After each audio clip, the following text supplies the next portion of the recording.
ቆይ እንዴት ነው እንደዚህ ሆነሽ ጥዬሽ የምሄደው? ቦስ ደግሞ በሚስቱ ምንም ነገር ያደርጋል። በማይመለከትሽ ህይወት አትግቢ።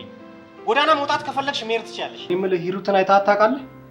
የሆነ ጉስቁል ምናምን ብላለች ሲባል ሰማሁ። ደህና ነኝ ቢዚ። እንዴት ነሽ?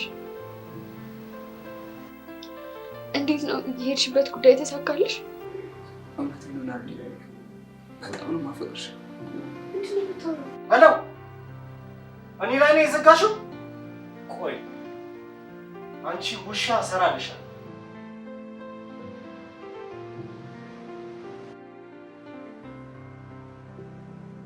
ሰዓቱን ቦታውን ልክ እንዳልሆነ እኮ አውቃለሁ፣ ግን ደግሞ ሙሉ ቀን ነቅቶ የሆነ ነገር ያደርገኛል ብዬ አስቤ እና የልቤን ሳልነግርሽ ከምቀር ይሻላል የሚል ሁሉ ነገር እየነገርኩሽ ያለሁት።